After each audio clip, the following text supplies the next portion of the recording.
Bonjour à tous, c'est toujours le frère Zolo là dans l'émission dans les relations cachées la porte de l'Oba. Je rends grâce à le créateur du ciel de la terre, des secrets, des grands glorieux et redoutables. Je remercie le bon parce que le bon, parce que le fidèle, parce que le tout puissant, discrivé inexplicablement hors de toute réalité. Donc aujourd'hui, par sa permission, par sa grâce, par sa toute divine puissance, on va entrer une fois de plus dans les sphères de la connaissance interdite. Car vous savez qu'il est dit dans Proverbe 19 que le manque de sens n'est bon pour personne, et dans Proverbe 25 la gloire de l'homme est de cacher des choses et la gloire des rois est de sonder des choses. Néanmoins, il est dit dans Jérémie 33 demain, moi je te révélerai des choses cachées, des choses que tu ne sais pas. Et dans Jean 3:11, nous disons ce que nous savons et leur rend témoignage de ce qu'on a vu. Aujourd'hui, nous allons pénétrer une bonne fois pour toutes encore aujourd'hui dans la source même de la haute connaissance ancestrale et du non visible. Nous allons parler, dénoncer ce qu'on appelle la sorcellerie, l'origine même de la sorcellerie. Parce que beaucoup de personnes parlent de la sorcellerie sans savoir exactement c'est quoi la sorcellerie. Et dans le monde actuel, beaucoup parlent de la magie noire, la magie blanche, la magie rouge. Il existe plusieurs formes et sortes de magie.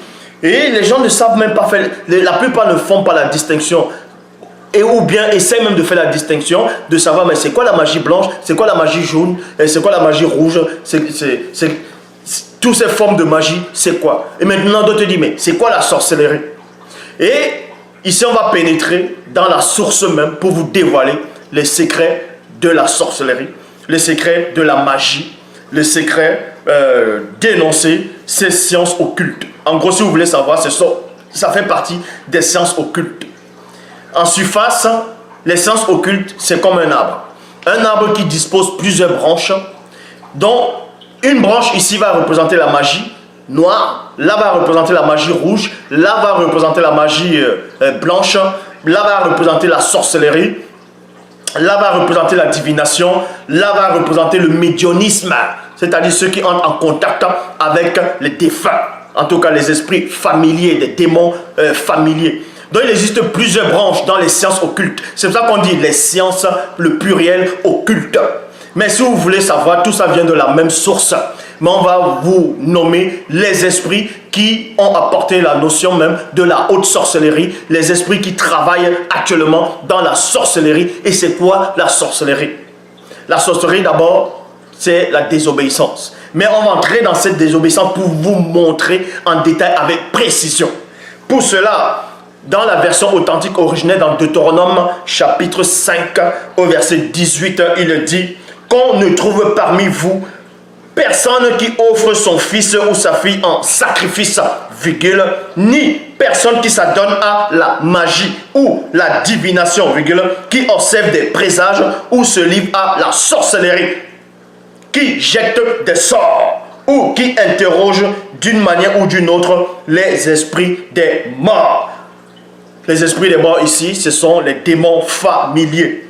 Parce qu'on a beaucoup averti le peuple, parce que beaucoup de gens étaient déjà contaminés. Parce que pour ceux qui vont entrer dans la science, dans les sciences occultes, la sorcellerie, la magie, tout ça, la divination, ces genres de choses, vont d'abord recevoir ce qu'on appelle la contamination. Il y a la contamination. Mais la sorcellerie, les sciences occultes se passent en 3 phases. Et il y a aussi ce qu'on appelle après la possession démoniaque, la possession mentale, intellectuelle, morale, spirituelle. Mais ici, ça se passe dans 3 phases. Il y a d'abord, on frappe à la porte. Donc il y a d'abord le contact. Premier point, c'est le contact. Il y a d'abord le contact. Ça, c'est le contact. Et ensuite, dès que le contact est établi, on appelle ça maintenant la contamination. Donc, quand tu es contaminé, ça veut dire que tu entends déjà des phrases, tu entends déjà des mots, tu entends déjà des sons inaudibles à l'oreille du visible. Donc, d'abord, c'est le contact. Pour qu'il y ait le contact en premier, il faut d'abord, on va expliquer ça dans l'enseignement, si le permet. Donc, il faut d'abord le contact et ensuite, il y a l'infection. Quand tu es infecté, ça veut dire que tu peux être dans une pièce comme ça, on éteint peut-être, tu es dans la pénombre, tu vas automatiquement sentir, des présences. Des présences, pas d'hommes, mais des présences qui viennent d'ailleurs. Et là, tu es sensible. Parce que quand tu es déjà sensible, ça veut dire qu'il y a déjà une contamination quelque part. Une contamination ne veut pas forcément, en tout cas, dans ce premier point, ne veut pas forcément dire que tu es souillé. que tu es souillé. Mais la contamination ici, ça va symboliser quoi? D'abord, il y a le contact. Le contact, dès que tu ouvres, tu es contaminé. Contaminé ici dans l'enseignement qui veut dire, donc en gros, tu es sensible à ça. La sensibilité parce que ça a franchi une première porte d'abord. Il y a eu un contact qui a été établi. Ça, c'est le contact qui a été établi, donc tu étais contaminé déjà. Et ensuite, après vient la suite. Mais dans 1 Roi, chapitre 13, au verset 7, toujours dans la version authentique originale, il dit: la toute première forme de vie qui fut atteinte de la sorcellerie, non plutôt de sorcellerie dans le visible, fut un animal, virgule, et la deuxième fut la femme. On vous dit ici que la toute première forme de vie dans le plan visible qui a été atteinte par la sorcellerie, c'était un animal. Et la deuxième forme d'existence dans le visible, c'était la femme. C'était la femme. Donc, dans Juge chapitre 16, au verset 52, toujours dans la version authentique originale, il dit: il arriva qu'une grande quantité d'hommes du peuple qui étaient corrompus et qui pratiquaient la sorcellerie entra en contact avec ces démons et dit: 2 points. Pourquoi on vous prie, êtes-vous montés contre nous afin de briser le pacte qu'il y a entre nous et vous? Point d'interrogation. Nous sommes fidèles à la cause pourtant. Donc, c'était à une époque très reculée dans l'Afrique ancestrale, dans Wassé, dans le continent Mougnélé. Il y avait un groupe de personnes qui étaient déjà contaminées, qui étaient déjà possédées, qui avaient déjà signé des pactes avec des démons, avec des égégés, ainsi de suite. Donc, c'était à l'époque des Sombé Wey, c'est-à-dire Samson, celui qu'on appelle Samson. Et ces gens-là, Samson disposait à cette époque d'une puissance incroyable, d'une force colossale et d'une puissance qui fait même pallier le monde occulte. Donc Samson, quand on le regardait, c'est-à-dire Sombé Wey, le jeune soleil, quand on le regardait, quand on l'observait, il avait déjà, d'abord, dans le sein du peuple, il avait un pouvoir, d'abord social, très avancé, parce qu'il était un juge. Pour être juge à cette époque, même selon la Bible actuelle, en Israël, tu n'étais pas n'importe qui. Donc c'était un personnage très important dans le visible. Non seulement il était juge suprême dans Israël antique, mais il disposait aussi une puissance incroyable que les démons savaient. Les sorciers à cette époque-là étaient conscients de ça. Et Samson, c'est-à-dire Sombé Wey, était conscient de son pouvoir spirituel. Il était conscient de sa position, de la puissance qu'il emmagasinait dans ces 3 êtres. Donc, un groupe de personnes qui ont été initiées, intronisées dans la haute sorcellerie, ils sont entrés en contact avec les démons, parce que les démons, ils sont entrés en contact avec les démons pour dire aux démons, ici, là, pourquoi on vous prie, êtes-vous montrés contre nous afin de briser le pacte qu'il y a entre nous? Nous sommes fidèles à la cause. Donc, ils disent aux démons ici, là, qui sont pourtant fidèles à la cause. Pourquoi maintenant les démons vont monter pour essayer de ravager tout? Parce que Samson les traumatisait. Samson, c'est-à-dire Sombé Wey, les déstabilisait. Dans 1 Roi, chapitre 9, au verset 2, toujours dans la version authentique originelle, ici on va parler d'une femme extraordinaire. Une femme qui disposait aussi des facultés d'un grand pouvoir. Connue sous la reine de Saba, son vrai nom ici c'est Kiné Korsi, donc la reine de Midi, la reine du Midi. Parce qu'il y a beaucoup de personnes qui pensent que la reine du Midi est entrée dans la haute sorcellerie, qu'elle pratiquait la sorcellerie, que c'était une sorcière. Et d'autres disaient même que c'était une femelle, c'est-à-dire satyre. Parce qu'il y a une légende, il y a un des livres apocryphes qui veut que la reine de Saba, elle est venue rendre visite à Mon, c'est-à-dire Salomon. Et que Salomon savait, et beaucoup de gens dans le palais de Salomon savaient, en tout cas ça c'est dans un livre apocryphe, même des faux juifs, que beaucoup de personnes savaient que la reine de Saba, c'est-à-dire la reine de Midi, Kinya Korsi, que c'était une sorcière, que c'était une, on va dire, satyre femelle, donc, et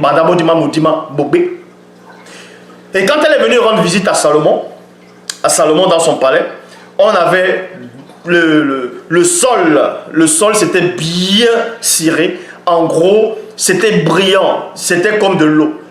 Le sol, les carreaux, le sol, ça brillait tellement que tu voyais ton reflet, on voyait le reflet de la personne. On pensait. Maintenant, quand la reine de Saba est entrée, elle a cru que c'était de l'eau. En tout cas, dans cette version, dans ce faux livre apocryphe, la reine de Saba, ici, on vous dit qu'elle a cru que c'était de l'eau. Donc, elle a soulevé sa robe pour que sa robe ne trempe pas cette eau-là, alors que ce n'était pas de l'eau. Et quand elle a soulevé sa robe, waouh, tous les gens dans le palais ont ouvert les yeux, ils étaient ébahis, ils étaient étonnés. Puisqu'on a vu des sabots. Pas les sabots qu'on porte, les sabots on a vu les pattes de chèvre en fait. On a vu les pattes de chèvre et les gens ont été étonnés. Mais je vous dis que c'est faux. La reine de Saba ne pratiquait pas la sorcellerie, mais néanmoins, elle connaissait les secrets de la haute sorcellerie. Comment elle connaissait le secret de la haute sorcellerie? Parce qu'elle aussi, elle avait été initiée, non pas dans la sorcellerie, mais elle était initiée dans une haute connaissance interdite par les entités du grand ordre des choses. C'est pour cela que, même dans la Bible actuelle, on vous parle par rapport à l'arbre de la connaissance du bien et du mal. Donc, quand même certains grands prophètes Batopéda m'ont dit, dans les temps d'autrefois, qui avait cette grande connaissance, il connaissait aussi les secrets de la haute sorcellerie. On va vous expliquer plus tard. Mais dans 1 Roi, chapitre 9, verset 2, dans la Bible authentique originelle, elle, c'est-à-dire Kinyako aussi, la reine de Midi, était une très belle femme, une des plus belles femmes de tous les temps. Elle connaissait le secret contre toutes sortes de sorcellerie.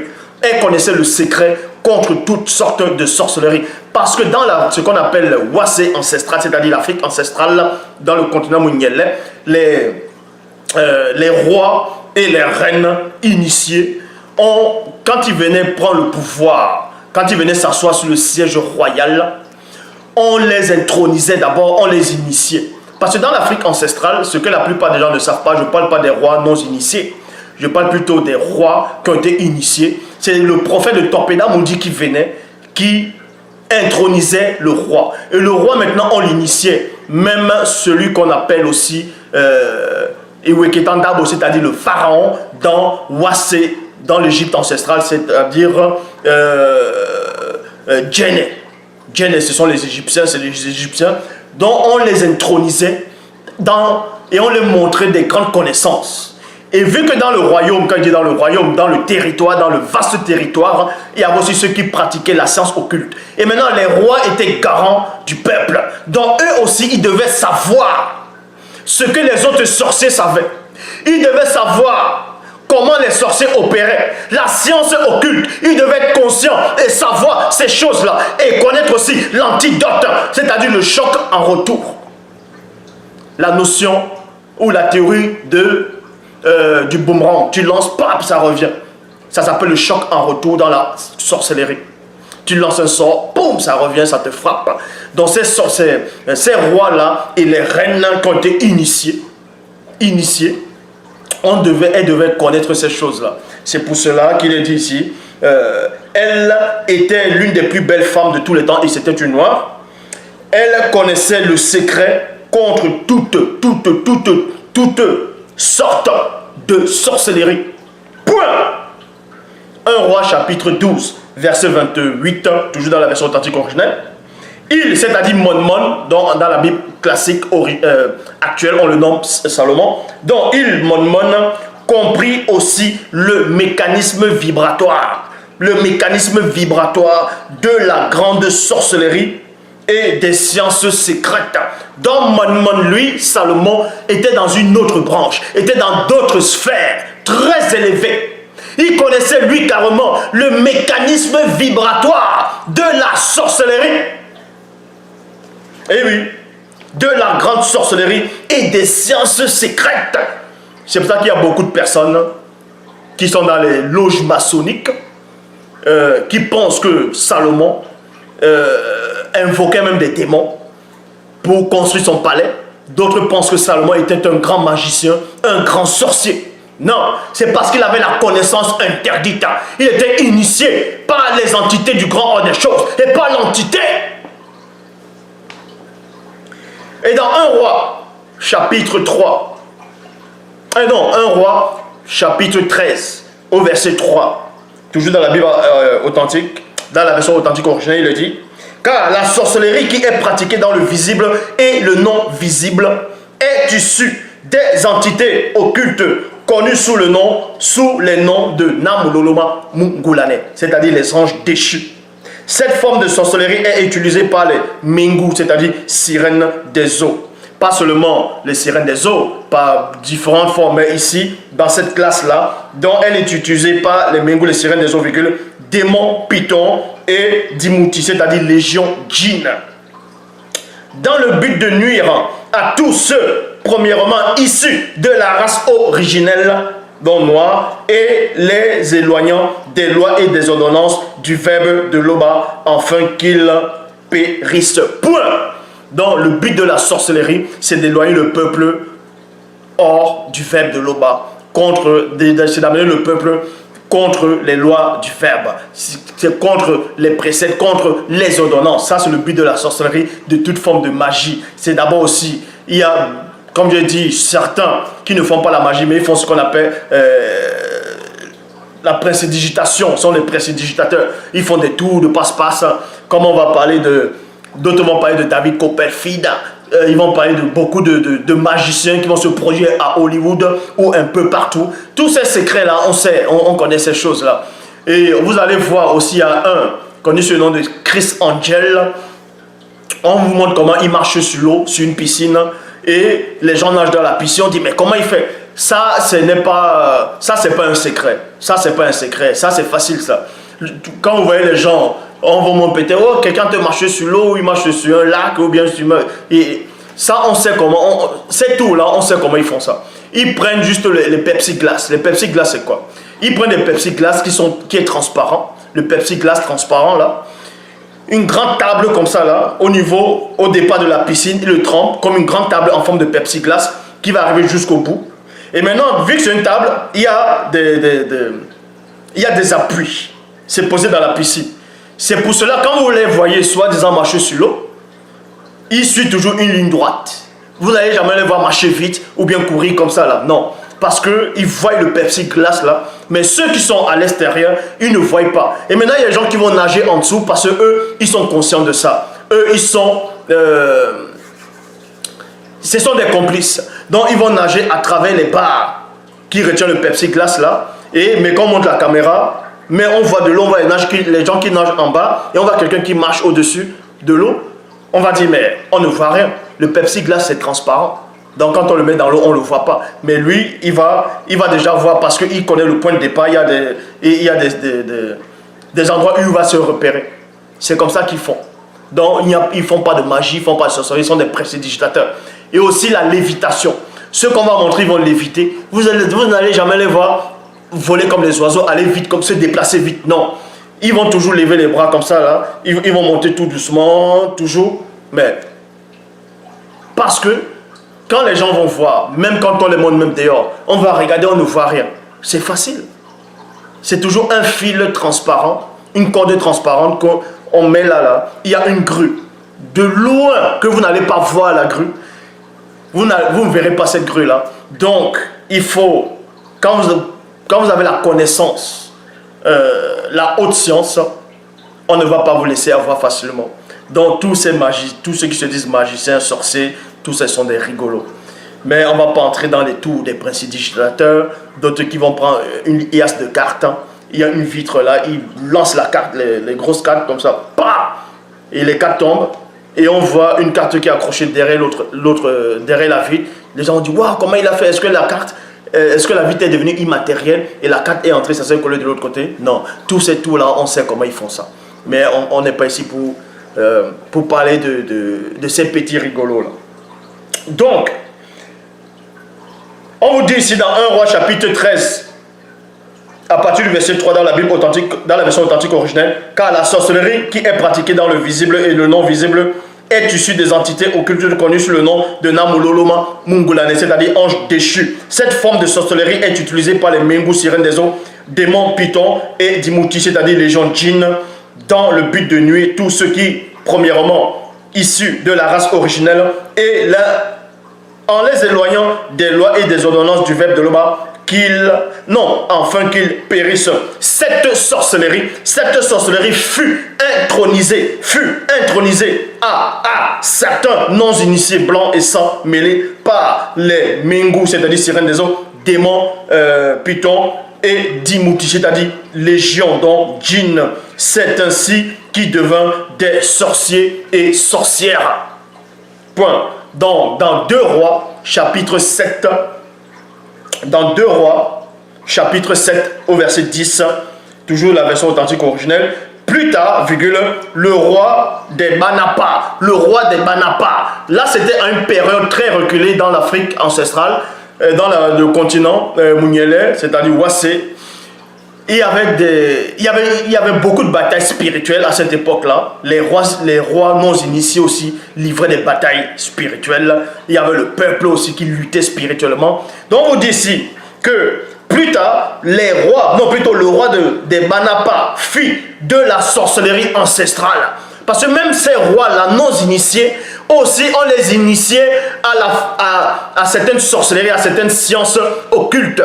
Mais ces rois-là n'étaient pas initiés dans la connaissance interdite. C'est pour cela qu'on les appelait des rois non initiés. Ça ne veut pas dire qu'ils n'avaient pas des facultés qu'ils ne connaissaient pas. Ils avaient des sciences qu'ils connaissaient. Mais on les nommait non initiés parce qu'ils n'avaient pas les facultés, ils n'avaient pas la science interdite des initiés. Donc on dit, plus tard, le roi de Banapa fit de la sorcellerie ancestrale et invoqua les démons reptiliens au point où le roi de Tombanebila, ce roi de Tombanebila, c'était un roi non initié aussi, rebelle. Et ces guerriers éprouvaient une telle crainte qu'ils renonçaient au combat et retournaient chez eux. Et on va donc maintenant parler d'un personnage, quelqu'un que j'admire beaucoup, qui a vécu dans Wassé ancestral dans l'époque autrefois. C'est Nguigna, dont on l'appelle ici Ézéchiel dans les Bibles actuelles classiques. Lui aussi, il a assisté à beaucoup de visions. Il a vu des choses. Il a assisté aux apparitions incroyables. Je dis bien incroyables. Et il a aussi vu comment le peuple, une partie du peuple non initié, était adonné à la haute sorcellerie, aux incantations, à la haute sorcellerie. Donc ici, dans Ézéchiel chapitre 8, verset 1 à 18, toujours dans la version authentique originelle, il dit: la 6e année, le 5e jour du 6e mois, comme j'étais assis dans ma maison et que les chefs initiés de Soma étaient assis devant moi, la main de l'entité se posa spirituellement sur moi. Point. L'entité m'apparut de nouveau. Elle étendit l'autre main et me saisit spirituellement par les cheveux de mon esprit. Eh oui. Et m'enleva entre la terre et le ciel en prenant avec elle mon corps physique sans le faire entrer dans le non visible, et me transporta dans des visions divines à Longanapi, à l'entrée de la porte intérieure du côté du septentrion où était l'idole des idoles. Dans les versions classiques actuelles, on dit l'idole de la jalousie de l'Éternel, de Yahvé Adonai Elohim, qui excite la jalousie d'Elohim.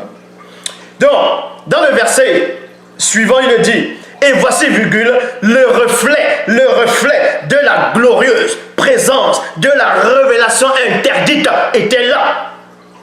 C'est exactement la même glorieuse de la révélation interdite que l'Akisabé, dont dans les Bibles actuelles classiques, on nomme Jean, avait vu. L'entité me dit: fils de moto, lève les yeux du côté du nord. Je levai les yeux du côté du nord et voici cette idole des idoles était au nord de la porte de l'autel des sorciers non initiés à l'entrée. Point. Et l'entité me dit, fils de moto, vois-tu plutôt ce que font les grandes abominations qui commettent ici, là, les sorciers non initiés du territoire de Tombouanébila, pour que je m'éloigne du sanctuaire spirituel, c'est-à-dire corps spirituel. Point d'interrogation, il lui pose la question. Ça ne veut pas dire que l'entité ne sait pas, mais... Ensuite il dit, mais tu verras encore d'autres grandes abominations.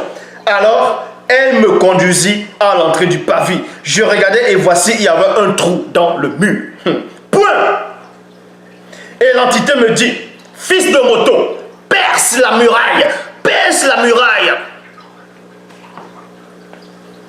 Tout bas. Et Dima, perce la muraille. Je perçais la muraille et voici, il y avait une porte. Ouh. Vous voulez que je continue? Vous voulez que je continue? Là, on va entrer. Perce la muraille. Et je perçais la muraille. Et voici, il y avait une porte. Et l'entité me dit, entre et vois. Ingea et Ombois. Ingea et Ombois. Ingea, Ombois. Entre et vois les méchantes abominations qu'ils commettent ici.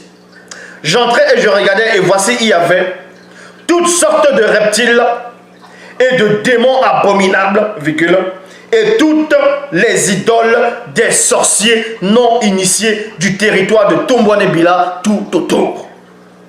70 hommes, des vieillards non initiés du territoire de Tombouanébila, au milieu desquels était Sengane,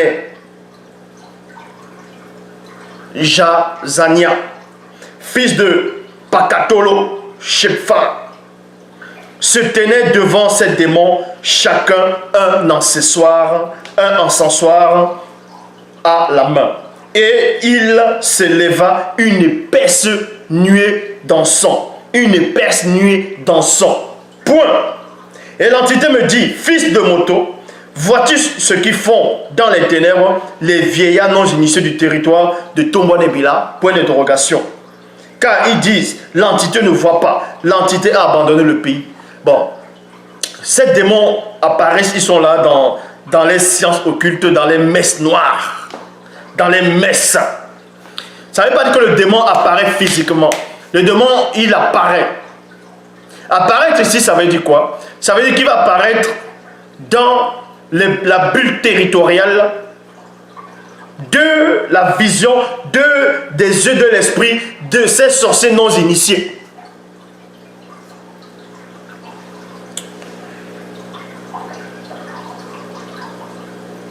L'entité me dit, tu verras encore d'autres abominations qui commettent. Et l'entité me conduisit à l'entrée d'une autre porte du côté du nord. Et voici, il y avait là des femmes assises qui pleuraient la démone. Non, plutôt, qui pleuraient le démon Nimélé. Qui pleurait le démon Nimélé, c'est-à-dire Tammuz. Dans d'autres versions, c'est Tammuz ou Tammuz. Mais il y a une version qui dit Andonis. C'est Andonis. Le démon Andonis. Donc Nimélé.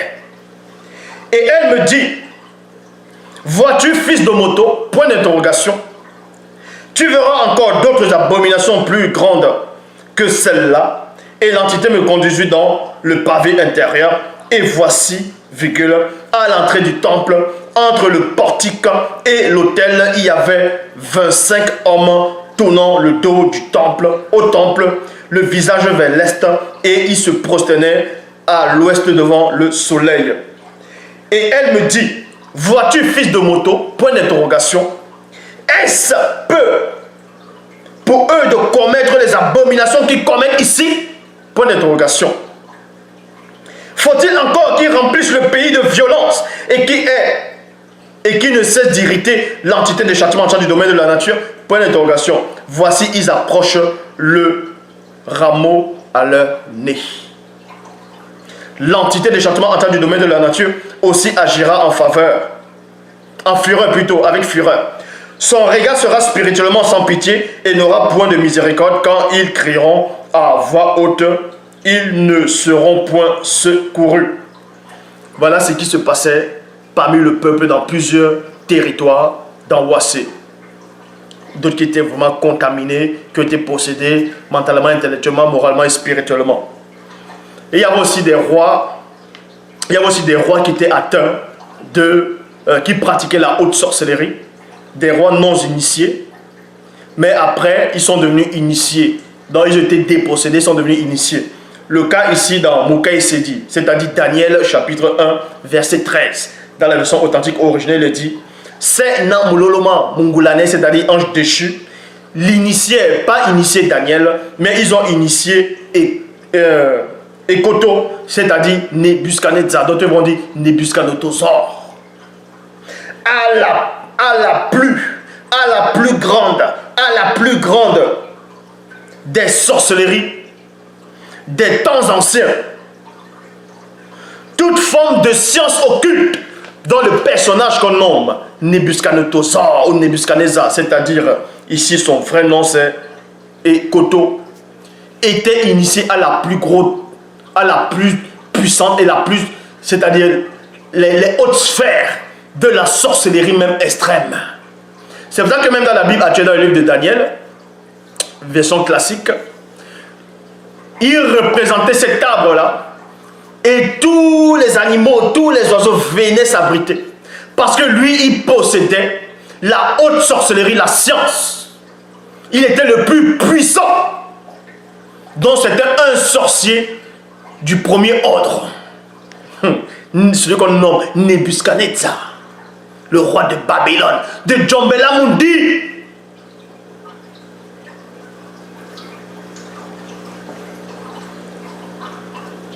Et Sombel 53, verset 16. Et un grand nombre de pygmées qui avaient pratiqué en profondeur la haute sorcellerie des temps d'autrefois apportèrent leurs écrits ancestraux où étaient écrits les secrets interdits de la sorcellerie oubliée. La sorcellerie oubliée. Et les brûlaient devant tout le monde. Il y a ce qu'on appelle la sorcellerie oubliée. C'est une forme de sorcellerie, la sorcellerie ancestrale. Que certains pensent certains sorciers disent qu'ils possèdent, alors qu'ils ne possèdent pas ça. Ils n'ont pas ça. Donc, voilà. Tété s'est encore glorifié.